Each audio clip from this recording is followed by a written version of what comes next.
மாண்புமிகு தமிழக முதலமைச்சர் அவர்களுக்கு வணக்கம். நமது தமிழக வெற்றி கழகம் அரசு தூய்மையாகவும் துரிதமாகவும் நடவடிக்கை எடுக்கணும், துரிதமாக செயல்படணும்னு சொன்னால் காவல்துறையும் பல அரசு துறையும் நேர்மையாக வாழணுன்ட்டு என்னோடய எண்ணங்கள். நானும் சட்டம் படித்த ஒரு வழக்கறிஞர். 18 ஆண்டு காலம் நீதிமன்றங்களில் பல வழக்குகளை நடத்திட்டு தற்காலிகமாக எனக்கு வழக்கறிஞர் பதவி பிடிக்காதனால, வழக்கறிஞராக எனக்கு பணி செய்ய விருப்பம் இல்லாதனால நான் விவசாயி, பரம்பரை விவசாயமே பண்ண வந்துட்டேன். திரும்ப விவசாய ரீதியாக என்ன பண்ணணுமோ அதை நான் பண்ணிகிட்ருக்கேன் இன்றைக்கி. ஏன்னா என் கண்ணால் நிறைய இடத்துல நான் பார்த்துருக்கேன், லஞ்ச நாவலிங்களை பார்த்துருக்கேன். அதனால் எனக்கு அதெல்லாம் பிடிக்கல. அதனால் அந்த பணி செய்ய முடியல, எனக்கு ஒரு நிம்மதி கிடைக்கல. முற்றிலும் இந்த லஞ்ச லாவணத்தை ஒழிக்கிறதுக்கு யாராவது வரமாட்டாங்களான்னு நான் ரொம்ப காலமாக கணக்கு. இந்த ஜென்ரேஷனில் என்ன மாதிரி ஒரு ஆளை நீங்கள் பார்க்கவும் முடியாது, கஷ்டம். அப்படி வாழ்ந்துட்டு தான் இருக்கேன். இன்றைக்கும் நேர்மையாக வாழ்ந்துட்டுருக்கேன், கண்ணியத்தோடு வாழ்ந்துட்டுருக்கேன், சத்தியத்துக்காக கட்டுப்பட்டு வாழ்ந்துட்டுருக்கேன். அப்பேற்பட்ட நான் உங்களுக்கு ஒரு அறிவுரை சொல்கிறேன். நீங்கள் அதை ஏற்றுக்கிறதும் ஏற்றுக்காத உங்களுக்கு விருப்பம்.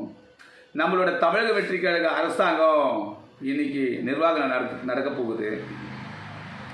முதல்ல நீதித்துறையில், நீதிமன்றங்களில் வழக்காடக்கூடிய அரசு துறை சார்ந்த வழக்கறிஞர்களை நீங்கள் நியமனம் பண்ணும்போது ஒவ்வொரு வழக்கறிஞர் பின்னாடி உள்ள சொத்துக்களையும், சொத்து வரவு செலவு கணக்குகளையும், அவங்க பேங்க் பேலன்ஸ் என்ன, இப்படி முதல்ல ஆய்வு செஞ்சு அவங்களுக்கு கண்டிப்பாக அந்த ரிப்போர்ட்டை வாங்குங்க.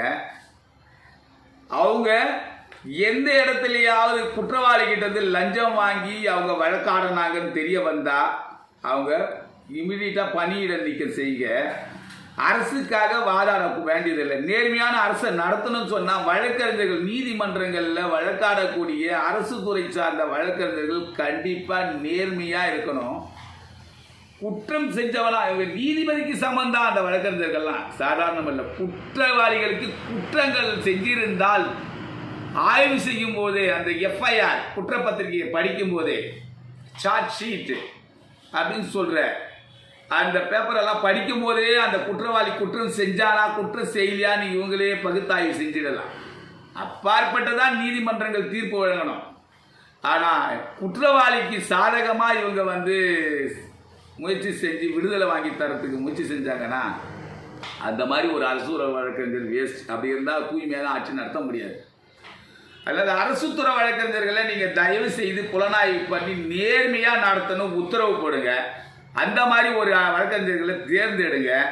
அப்போ மட்டும்தான் கண்ணியத்தை பண்ணும். அதுக்கு ஒரு இன்டெலிஜென்ஸ் டிபார்ட்மெண்ட்டையே நீங்கள் வைங்க. ரகசிய புலனாய்வு வச்சு இந்த மாதிரி அரசு துறை வழக்கறிஞர்கள்லாம் நேர்மையாக நடத்துகிறாங்களான்னு பாருங்கள். காவல்துறையே நம்ம எல்லாரும் குற்றம் சொல்லிட்டு இருக்கோம். சும்மா காவல்துறை லஞ்சம் வாங்கிட்டான். காவல்துறை லஞ்சம் வாங்குறாங்களோ வாங்கலையோ அது அப்பாற்பட்ட விஷயம். அது நம்ம நிரூபிக்க முடியாது. மாற்றவங்க மாட்டின்னு இருப்பாங்க, ஜெயிலுக்கு போகிறவங்க போயிட்டு தான் இருக்கிறாங்க தப்பான வழக்குகளை சந்திக்கும் போது. எனக்கு தெரிஞ்சு நீதிமன்றங்களில் வழக்காடக்கூடிய வழக்கறிஞர்கள் தூய்மையாக இருக்கணும், நேர்மையாக இருக்கணும். அதுக்கு புதுசாக வழக்கறிஞர்களை நியமனம் பண்ணுங்க. இளம் வழக்கறிஞர்கள் கூட இருக்காங்க எத்தனையோ பேர். எல்லாருமே கட்சி சார்பற்று தான் உங்களுக்கு வாக்கு அளிச்சிருக்காங்க. கட்சி சார்ந்தவங்க மட்டும் வாக்களிக்கல. அதில் கட்சிக்காரனுக்கு தான் இதை வழக்கறிஞர்கள் பதவி கொடுக்கணும்னு நினைக்காதீங்க. கட்சி சாராத வழக்கறிஞர்கள் கூட நேர்மையான இள வழக்கறிஞர்களை தேர்ந்தெடுத்து அரசு துறைக்காக வாதிடட்டும். அப்போ அந்த குற்றங்களை நம்ம தடுக்கலாம். நான் அதுக்காக பழைய வழக்கறிஞர்கள் குறை சொல்லலை, யாரையும் நான் குறை சொல்லலை. இப்படி தான் இருக்கணும்னு சொல்கிறேன் நான். அப்போ தானே நேர்மையான ஆட்சி தர முடியும், லஞ்சத்தை ஒழிக்க முடியும். லஞ்சத்தை ஒழிக்கணும், நேர்மையாக வாழணும்னு சொன்னால் எப்படி வாழ முடியும்?